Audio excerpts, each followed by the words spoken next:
Touring Car Masters on the grid, ready to go. Race 3 of the weekend. Joining us in commentary for this one, 5-time Le Mans 24-hour winner Emanuele Pirro, who is here to share with Shane Van Gisbergen. I nearly tripped over that. That could be a drama. John Bowe, Jim Richards are on the front row. Tony Karanfilovski is in the white Falcon that's on the right of screen. He won his first ever Touring Car Masters race yesterday. Gavin Bullis is in the red Camaro that starts from 4th. Small field. They've lost a few cars this weekend, Emanuele, with engine dramas and the like. It's been a bit warm here, so some of the older cars struggling just a little bit. But there's some familiar names here for John Bowe, Jimmy Richards. These are guys that were racing Group A touring cars against yourself. Absolutely. Let's watch the start. It's I'm really thrilled, and even if it's their experience, I'm sure they're all excited about it. Great start from John Bowe from pole. The championship leader will take us into the first chicane, but we're not going to make it. Ian McAllister's Mustang is in the concrete. And I think that's Gary O'Brien's HQ just behind. That's in fact the leader in Class B. How sad is to crash an old car, you know. It's painful to crash a new car, but it's very, very sad to crash an old car. That's a Monaro. I guess they don't have those in Italy, do they? Yeah, no. We got Fiats, lots of Fiats. I don't think that would get a run here somehow at the Fiat. Look at this, Andrew Medicki, who you will remember from the Group A days. Yeah, absolutely, yeah. Really outside. Oh, look at that. Oh, look at that. These guys, they really try, do they? They might be a little bit older, but they can still pedal quickly. That's Terry Wyhoon in the red GTH Falcon, who's locking up. In fact, safety car will be called for that incident on the run into the first corner. So just as soon as we got started, we had to stop. So things slowed to walking pace. And Gary O'Brien's managed to get his Holden moving, but Ian McAllister's Mustang is unfortunately quite damaged. We should look at the replay of the start to see. I saw it was being squeezed to the wall. Let's see who's responsible for this accident. Yeah. So, here we go. Now that's the HQ going down the inside. The Mustang moves across, I'm guessing. There's the touch. Yeah. I think the Mustang was afraid to be squeezed on the wall, so he preferred to touch the red car before touching the wall. I think in this situation, being a little wise, of course, it's easy to say backwards. You have to back off. You have to back off. You know. It's difficult to lift the throttle, but sometimes you know, being a wise man. Unfortunate. What a pity. What a pity. They've already lost a few cars, unfortunately, before we came here to the Gold Coast with a variety of dramas, and we've lost a few more in the 2 races before this one, and now we have Ian McAllister, who's been so strong in Class B. It was a great start from John Bowe from the pole position. The Mustang, yes. the black and yellow car, moved away easily as the leader. But in the background, all sorts of carnage unfolded. Actually, now I see these incidents with a different mentality, because since last year, I'm one of the stewards of the meeting in the F1 races. So I'm at the other side of the wall, and oh. So if you put your steward's hat on here, who do you blame? Come on, get off the fence. Get off the fence. Well, if you cause an accident, F1 rules actually are different from what you used to do here. They are much more strict. In F1, if you cause an accident, you have to be penalized, and causing a collision, I think the red car is not at fault, because the car who followed hit the red car before. So yeah, I would have a word with 2. Normally this is the procedure. You call the 2 drivers. You want to hear what they saw, the reasons. Sometimes, I promise you, the F1 guys, they behave like kids. Like kids. It's incredible. It's like being at school sometimes, you know. And they come up with excuses, and it's rather uncomfortable. You as a friend and as a former driver, sometimes you have to give some bollocks to these multi-world champions without mentioning any names. Well, there's not too many of those, so that does narrow it down. You've got to do that, and actually it's good if you can contribute to the increase of safety and continuity of judgment throughout the races. We touched on it earlier, Emanuele, with Jimmy Richards, he raced for the BMW team here in Australia. You drove for the Schnitzer Works team. Yes. You frequently met at the Wellington 500. Yes, absolutely. We were, of course, we had really good cars, the worst cars, and actually we came to Australia very excited, with a very open mind, with a lot of respect for the racetrack. But what we saw was incredible. The Mount Panorama circuit is just unbelievable. And actually, the M3 was a very small, nimble, nice car to drive. And I can't wait to have a go if ever it happens with a V8, because I think with the V8 it's even more difficult. You know, we might hook you up with a few teams. Here's another replay of Gary O'Brien in the Look HQ. at that. He was steering into the car. And look at all the paint fragments off the wall that just peel away. Concrete always wins. But this is, concrete always wins.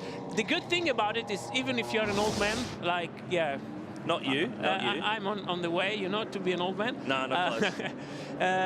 You never become really 100% wise. So there's always like a kid part on you that still sometimes prevails and make you do some kind of silly things sometimes. There's no hope for me then, that's for sure. John Bowe is our leader. We're under safety car. We've done 2 laps, but we obviously haven't done any at racing speed. Jim Richards second, Eddie Albanese is third, Gavin Bullis is fourth from Tony Karanfilovsky, Andrew Badicki there in the yellow Camaro, Graham Alexander in the red Monaro, which I'm not going to even try to explain to you what a Monaro is. It's a Holden. It's kind of an old Commodore.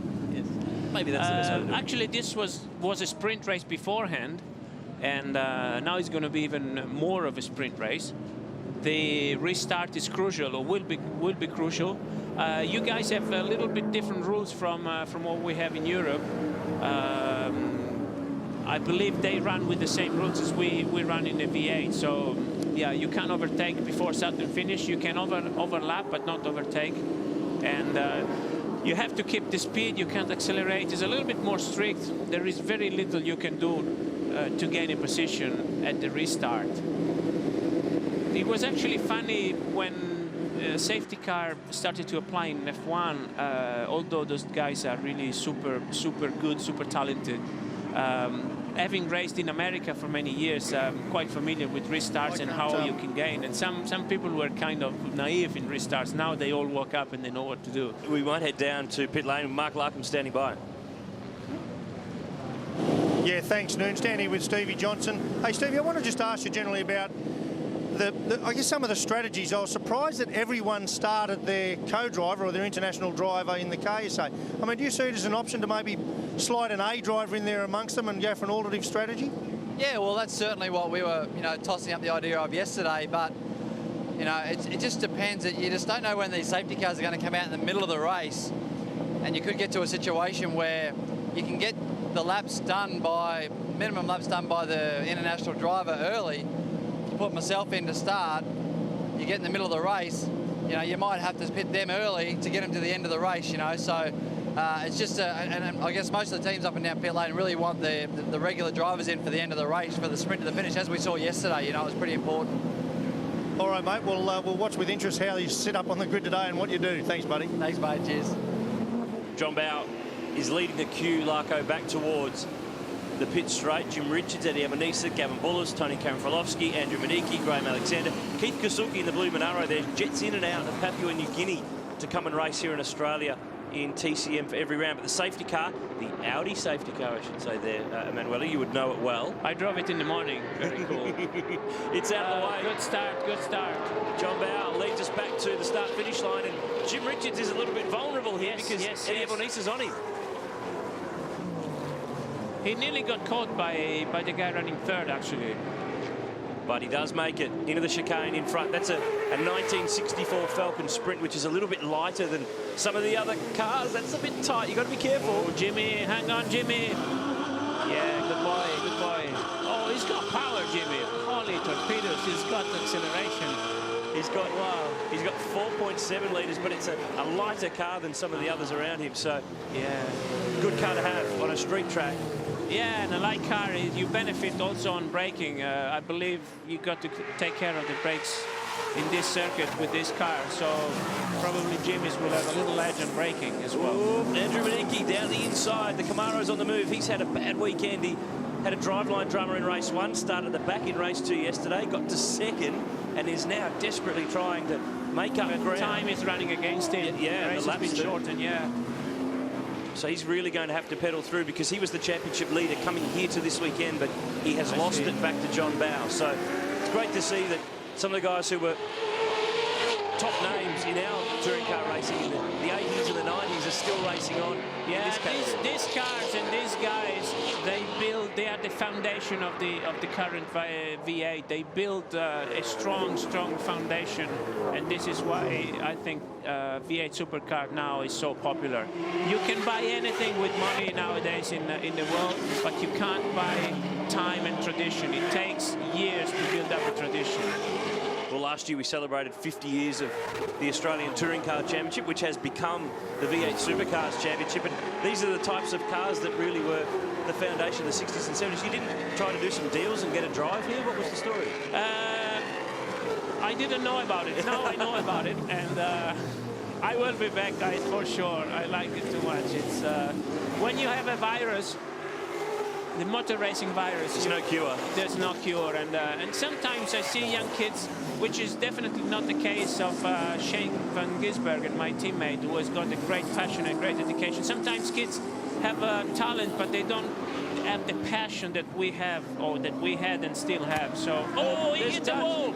Terry He hit the Whitehood. wall. Oh, he's got to stop. Oh, tough. No. And then the left front is damaged. He will go back to the pits, and that's a shame for Terry, having his first run in TCM in George Nidis' Falcon, and he's dinged it. It's very difficult to blame the wall in this case, is it? Oh, the wall was there all weekend. It never moved. Oh, sorry. It's so. You remember Ayrton Senna lost the Monaco GP, so we should go and talk to him and tell him, listen, the great Ayrton Senna failed to win his 4th or 5th Monaco GP. He was alone in the lead because he hit the inside wall at the Portier corner. Here's the replay. Bang. Yeah. Same as Senna. Yeah, he should be proud of it. Keith Kasuki picked up a spot, so did Steve Mason in the blue Camaro behind. Oh. Bang. Too much turning in, probably. Don't do that this afternoon. No. Well, no, I don't know. I'm sure he didn't do it deliberately, so nobody does deliberately. Here's the leaders, John Bowe, Jimmy Richards. Eddie Albanese just set the fastest lap in the red car that sits in 3rd spot. We're on board with him now. I saw Jimmy holds the record. He's done an incredible lap in the first race. If he didn't cut the chicane, I don't know. Are you accusing him of something? I don't accuse anybody, I'll tell you. Eddie Albanese has actually, his last lap was a second faster than Jim's lap record from earlier in the weekend. So okay. They're getting faster and faster as the races progress. Yeah. Well, the track rubber's on. I had these few laps with the R8, the Audi R8 in the morning, and the track is in very good condition. So I look forward to it this afternoon. Just past halfway through the race, right? Correct. The sound of this engine is so nice. You know, it's... Yeah, sometimes we should put in the iPod instead of the music, this sound, and then play it while we travel in the plane, you know. Touring Car Masters Beats. It's got a nice ring to it. I like it. You might have started something here. iTunes will never be the same. Yeah. Look, there's Andrew Radicki. He's in that yellow Camaro that's catching up. He's coming. Oh, they cut big time. That was a big cut. They cut big time. Albanese is throwing everything at them, and Jim Richards goes for the lead. Got it done. Oh, he has no patience. Hey, if the lead's there, you should take it. Yes. And now Bowe falls back into the clutches of Eddie Albanese, who we ride on board with. The TCM cars will be at Sandown in November, and then at Sydney Olympic Park, where we race, Emanuele, for our final championship event around the side of the 2000 Olympics. I saw that, yeah. You're blessed. It's a little different. Great shot on board. Oh, he's trying, And I guess they start getting tired. I mean, I believe these guys are not as fit as they were before, so... Oh, they're not too bad. Not too bad. Okay, cool. Richard is just getting away. Madicki's coming. He's really almost brought them down. Probably Richard is aware of that, and that's why he was trying to squeeze through so early. Tell me, yesterday we talked off air before we started this race. How did you find your longer run in that first yesterday? Because before then you'd only really done 5 or 6 laps. Yeah, and you know, tire management is so crucial, and you have to go through at least one long run to feel something. I'm normally a guy who is quite conservative. I don't like to abuse with the tire. So I was really easy at the start. They all told me, take care of the rear, take care of the rear, take care of the rear. I took care of the rear so much that the fronts went off before the rear. So I built up a little bit of experience, but I was really pleased. I only lost not even a second and a half from beginning to the end. So today I'll know a little more, and if I'm lucky to finish my stint, probably it will be a little better. How did you find But these cars, I tell you, they make the actual V8 supercars look stable and stiff, which is, you know, not really the case because they're not that stiff and not that stable. But watching this, it's worth. You raced against a range of different drivers yesterday from different backgrounds. Some of them you would have raced against before, I guess, at Le Mans and the like, but it's almost like an all-star race, this V8 supercar race. Yeah, but you know what? When I was protecting, good job. But my attention at the exit, yeah, wow, he's got experience. He knows what to do. But I have the impression his days are numbered. I think is going to be overtaken, but let's see. When I was in the starting grid, because there are so many big names around, and I haven't been racing for I'm actually retired, you know, so I haven't been racing at all this year, and so I was looking who is there, and I thought maybe I get scared of the names, you know, so I better don't look, you know, a car is a car anyway, and so I don't want to see or to know who is inside. Emanuele, there are no other 5-time Le Mans 24-hour winners here, or 4-time Wellington 500 winners Yeah, here. this was good memories, I tell you, really nice. Oh, I think you're underselling yourself just a little bit. Oh, Andrew Radicki, he's not going to be patient here, I don't think. This is just ringing the bell, you know. Bling blong, here I am. I think he knows he's there now. Jim Richards leads this final race, but if he wins and John Bowe is second, John Bowe will likely claim this round victory, which would really help him in the championship, because John Bowe is a former V8 supercar champion. He's won the Bathurst 1000, but he still hasn't won this series yet, so he needs to tick this one off. And anyway, for every racing driver, the most important race is the actual one. What you've done in the past doesn't help you to go any faster in what you're doing. So you always want to prove, you always challenge yourself if you're a real driver, and you know, you always want to do well. It doesn't matter what you do, what you've done before. These guys are going to get it done now, because this race has been actually shortened, Emanuele. So this is the final lap. So it's now or never. Do they know about it? I think they will. They'll be radioed through to tell them that they have radio. So there's some modern stuff in there. Yes, there is. These cars are, yes, they're old, but they do have a lot of modern componentry in them for reliability and for safety as well. But still, it turns on very, very good racing. So Jim Richards, he's the reigning champion TCM. He's the 7-time Bathurst 1000 winner. There's not anything that this guy hasn't really done. He's going to get the win. Hats off for Jim, and I'm really happy for him. You know, again, whatever you've done in the past, this is a big joy, and well done, Jim. Richards wins race 3 of TCM. John Bowe second. He'll take the round overall, round 6 of the championship. Eddie Abelnisa third. Andrew Radicki, that was a good drive, to fourth. Gavin Bullis in fifth.